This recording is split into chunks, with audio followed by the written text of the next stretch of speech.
ఇప్పుడు మీకు ఇష్టమైన జెమినీ టీవీ సీరియల్స్ ని టీవీలో టెలికాస్ట్ అయిన వెంటనే సన్ నెక్స్ట్ లో మాత్రమే చూడండి. తను బయటపడలేదు, అయినా వదలకుండా నా బలవంతం మీద నా పెళ్లికి రా, నువ్వు నా పెళ్లిని దగ్గరుండి జరిపించు అని ఇక్కడికి తీసుకొచ్చాను. నన్నిలా పెళ్లి కూతుర్లా మరొకరితో చూడలేకైనా తను బయటపడతాడనుకుంటే,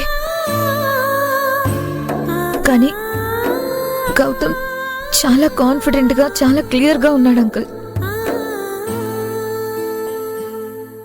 ఈ రోజు కూడా వీసమంత మార్పు లేదు తనలో. పైగా ఆ రోజు గుళ్ళో తనే దగ్గరుండి నా పెళ్లి జరిపిస్తానని చెప్పిన దగ్గర నుండి నాకు, నా ప్రేమకి ఇంకా దూరం జరుగుతూనే ఉన్నాడు.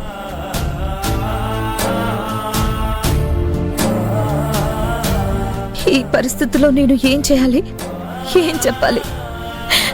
అమ్మా మిథున. అవునండి, తన కోసం నేను చచ్చేదాకా ఎదురు చూడడానికి సిద్ధమే.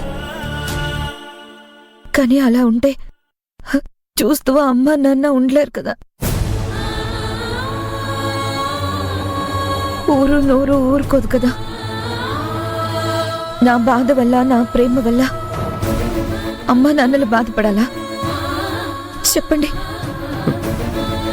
ఊరుకో తల్లి. బాధపడకండి అంకుల్, నా రాత ఇంతే. నాకు నచ్చినట్టుగా నా పెళ్లి జరగదని అర్థమైంది.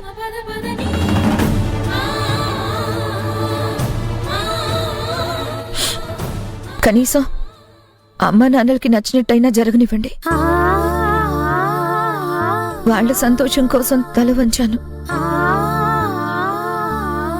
మీరు కూడా బాధపడకుండా, కన్నీళ్లు కార్చి మధ్యలో వెళ్ళిపోకుండా చివరి వరకు ఉండి అక్షింతలు వేసి ఆశీర్వదించి వెళ్ళండి, సరేనా?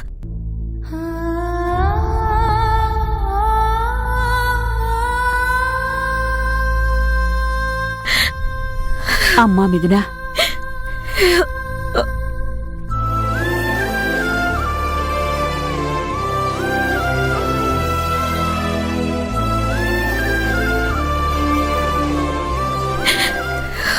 ఊరుకోమ్మా.